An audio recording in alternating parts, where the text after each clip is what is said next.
Hello everyone, welcome to my channel. My name is Carol. I'm an author, a healer, a fairy whisperer, a dragon whisperer, and a gatekeeper to everything magical.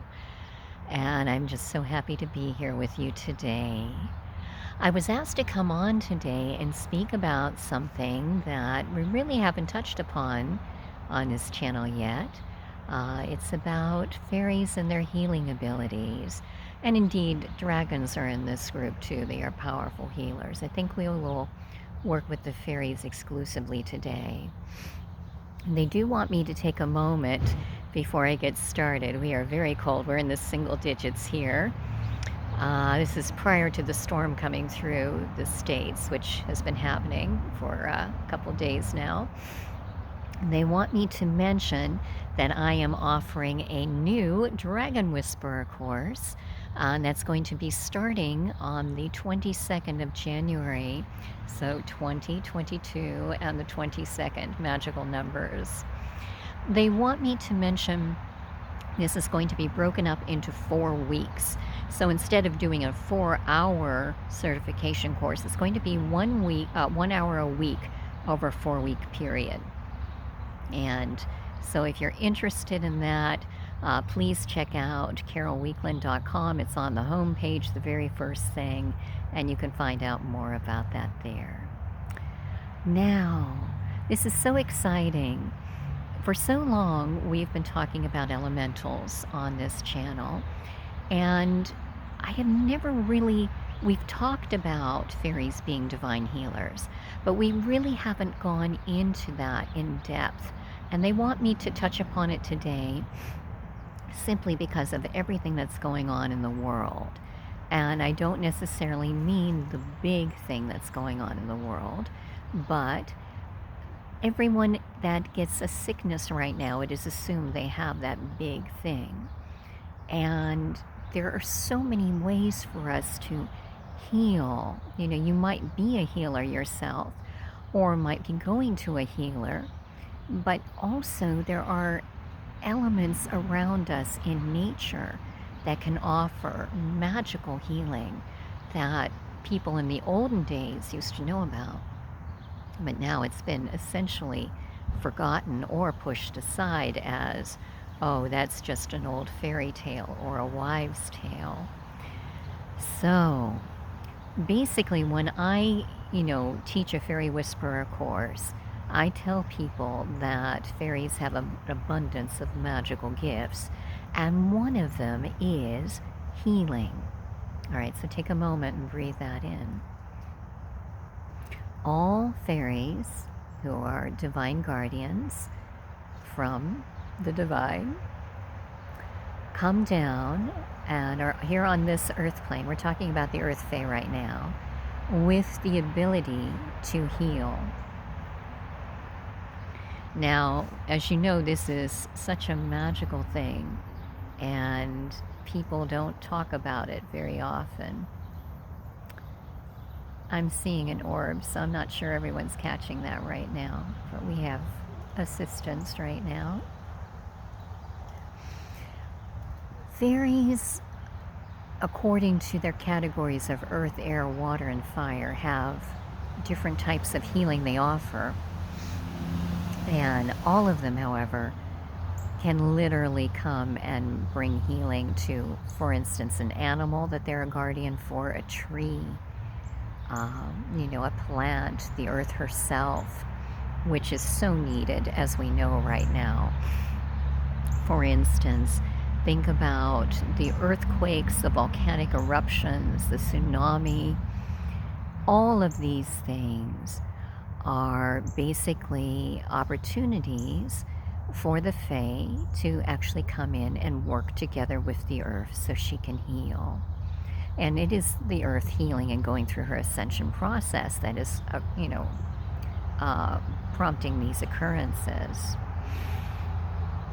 So, if you are having something like a volcanic eruption, and you're wondering about, well, how can that be healing?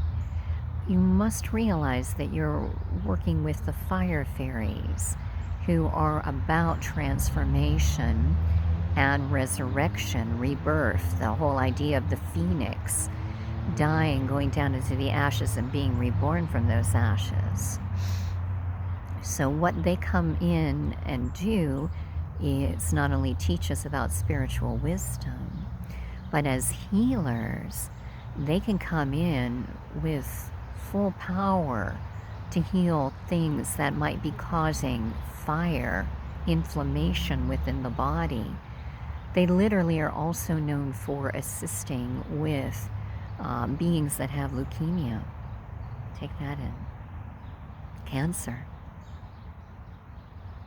And so you might be saying, well, Carol, that's amazing, but how in the world do I get then a fairy, a fire fae in this case, to actually work with me?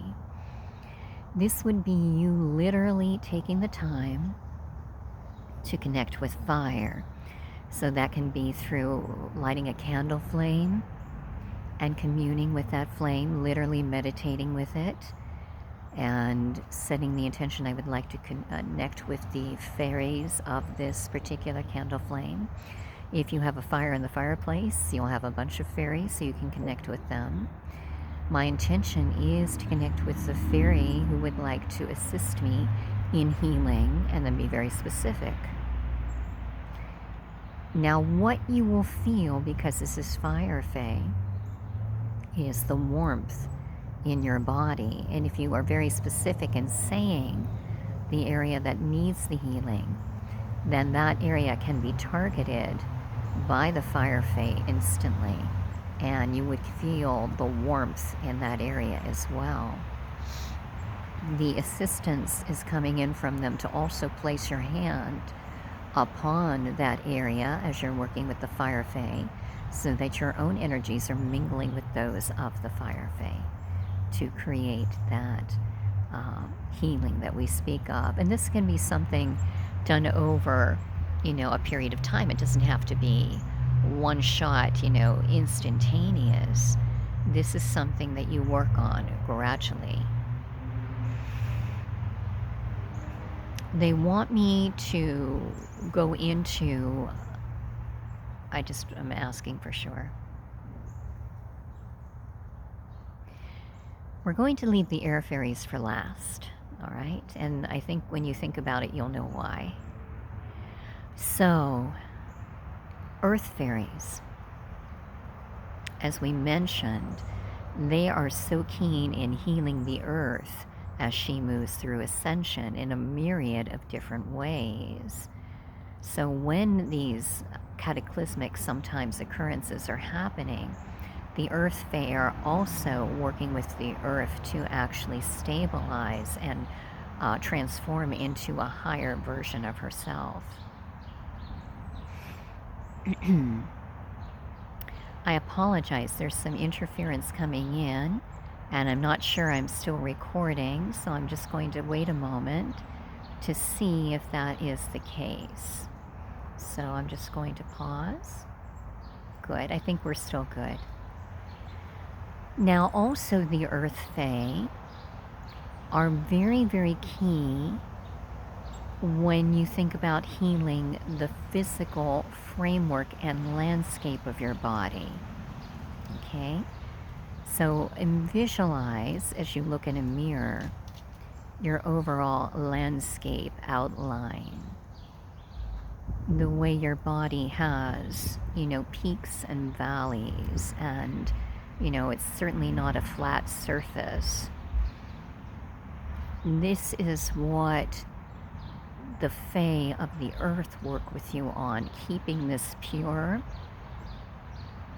They're saying your earth fae, the gnomes, will help you understand what you should and should not be intaking into your body as far as food, drink.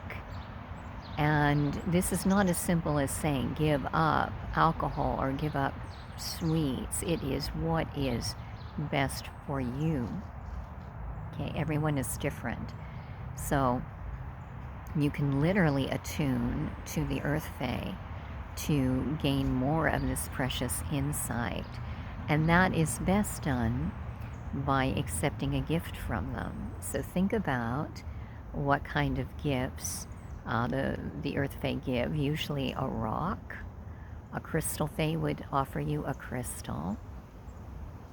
And you can literally hold that in your hand. I have my Dalmatian stone in one hand, and I have a precious blue stone in the other hand. My mind is not telling me what kind of stone that is. I can't. Oh, lapis lazuli, of course.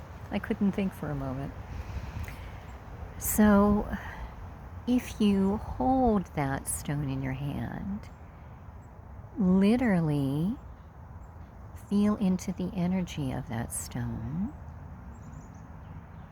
Set the intention again. I would like to connect with you. And you might take a little bit of breathing, deep breaths in and out, connecting with that Fae. But you can see golden light, literally, if you close your eyes and get an image of the Fae inside that stone. That would be the spirit of the Fae. And this would be someone that you can work with.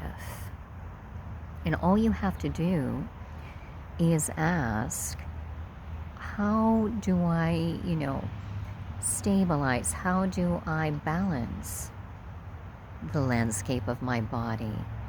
What can I do to make it stronger, purer, more clean? And see what kind of health and healing tips the Earth Fae offer you. The Water Fae are very, very magical healers, and they are so in tune with a person's blood flow, their lymphatics, anything that is liquid within your body. They can assist you in healing. So take that in. For instance, a person that has diabetes could really benefit on working with the water fairies, who would not only give them support in healing and balancing the blood sugar levels, but they would also show them new ways that they can maintain a healthier body. They are also saying, the Water Fae, that if you step into the water itself, now here where we're in the single digits, that would not be wise, but they mean fresh water. Someday when it's warmer and you can actually step in and not be overwhelmed, that would be a good way to absolutely connect with them and feel the energy coming in through you, through your feet. If you put your feet into a creek, a lake, the ocean, a river. They're stressing that when it's a pool, it's very different because you have chemicals, and so the fairies do not go into that water. So it would not be as beneficial. Although any kind of water is beneficial, they're saying. You just wouldn't have the fairies coming to assist you. Now, connecting with rainwater you've captured in a bucket, you could literally do that in the cold and then bring it into the house, and you would have the Fae activity in that water. So that would be a good way if you don't have a pond, a stream near you to connect. You might be saying, they say, how do I do that? And once again, you've got your feet, your hands, whatever part of you is in the water. Start breathing deep. Send out that information. I would like to attune to you and connect with you. Please assist me in healing, and then be very specific as to what that is. Now, they wanted me to work with the air fairies last because this is so emblematic of what we're going through as a world right now. The thing that is occurring on the earth right now that has created all kinds of changes and stipulations This is affecting the airways and breath and air and oxygen and breathing, which is exactly what the air fairies work with. Okay? So please realize that you hear these sweet birds just very daintily chirping right now. The air fairies want you to realize that they can be hailed to work with you as far as any kind of upper respiratory, anything in the nasal passages, anything in the lungs. They are air and breath. And so, I think many of you have seen me create a fairy prayer stick before. I did not bring one with me today, and I do apologize. I will have one out in the next video I do so you can see it. It is a 2-pronged stick. It would look like that. And it is a shaman's tool. You decorate it with feathers that are gifted to you and create emblems on it, signs as to what kind of healing in this case you would like to create.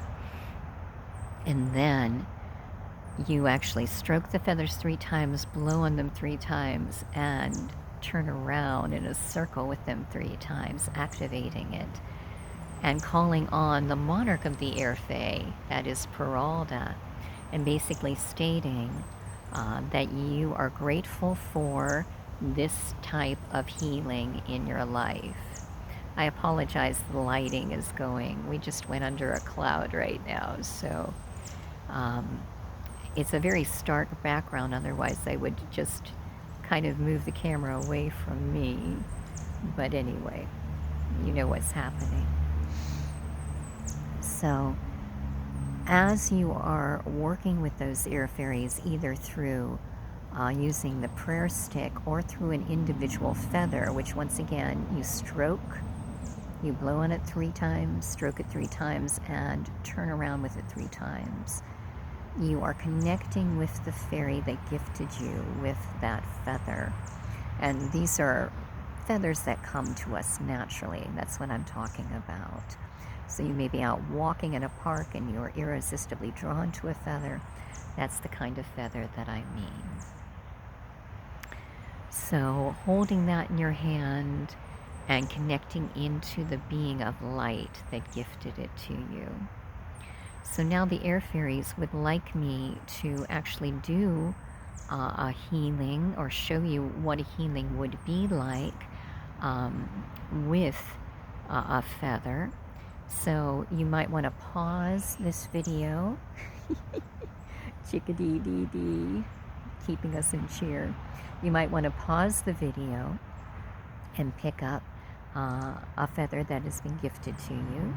And if that's impossible, go ahead and work with the video now, and then as soon as you have a feather, you can come back and actually do this activity with the feather. So as I mentioned, you would stroke it 3 times, blow on it 3 times, turn around in a circle with it 3 times. And in this case, we're going to call on Peralta.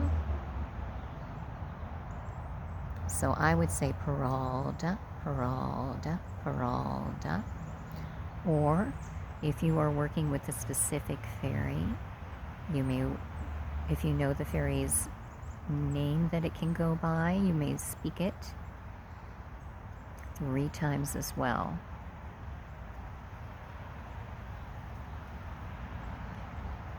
Now with Peralta, we are bringing in the monarch of the air fairies. And what you do is you say very distinctly, and I will give you an example, I am grateful for the highest level healing of all air passages, bronchial tubes, lungs, in my body, and grateful that all this is opened up and that I breathe freely and clearly. in the highest, most positive, timeliest manner possible. And then you release it and allow Peralta and the air fairy to go to work for you.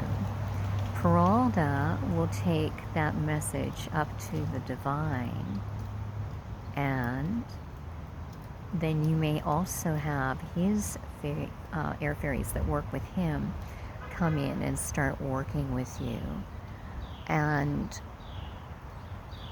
they want me to help you visualize what this would be like right now. So ideally, either you would be seated, standing very straight, or lying down in a comfortable position, and just allowing yourself to be open so that this chest area is open.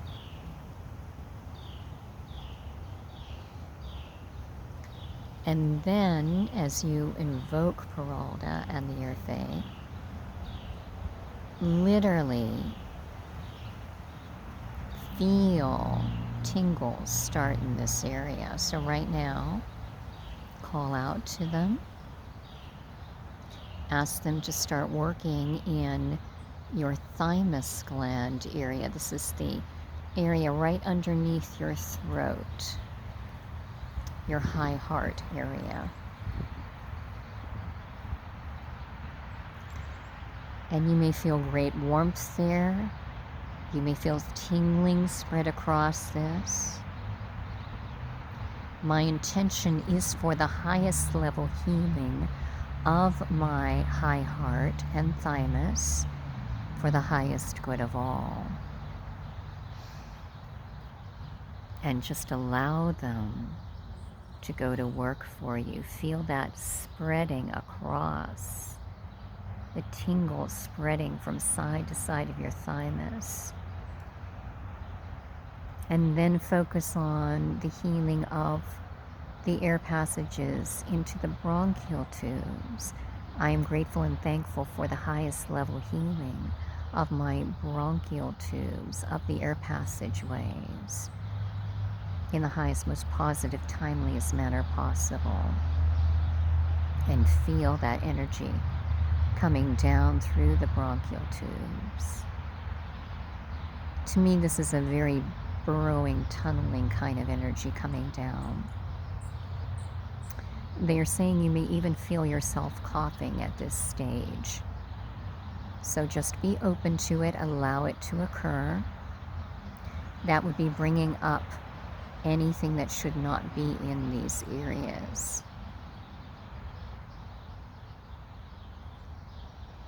They're saying spend quite a bit of time, and it literally with your fingers, comb open the bronchial tubes as they go to work on them. So both ways. And for the sake of this YouTube channel, I am moving now to the actual lungs. And once again, I'm grateful and thankful for the highest level healing of my lungs. And you will feel, it may be a breeze coming up through the lungs, it may be cool pressure in that, releasing any congestion.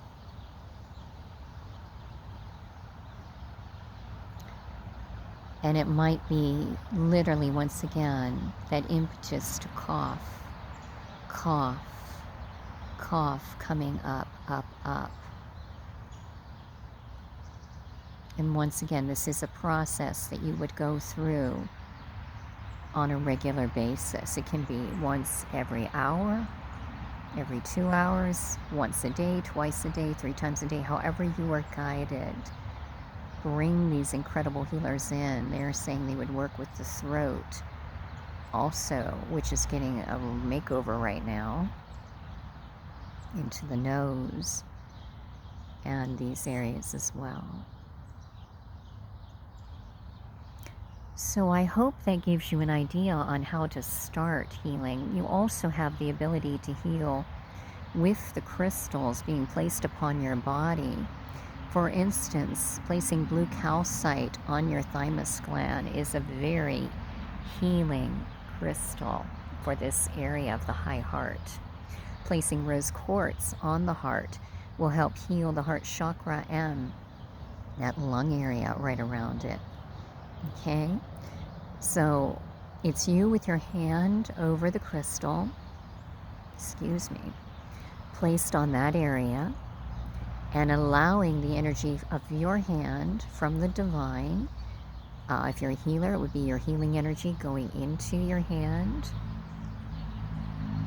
and then into the crystal, and the crystal's energy with the crystal fae going into you. It's very, very powerful. And you may move the crystals from chakra to chakra, okay? And there literally is a list of crystals for each chakra. They want me to give you that very briefly. So for the crown, selenite, okay? Third eye, that lapis lazuli I was talking about. Throat, I love to have the sky blue agate.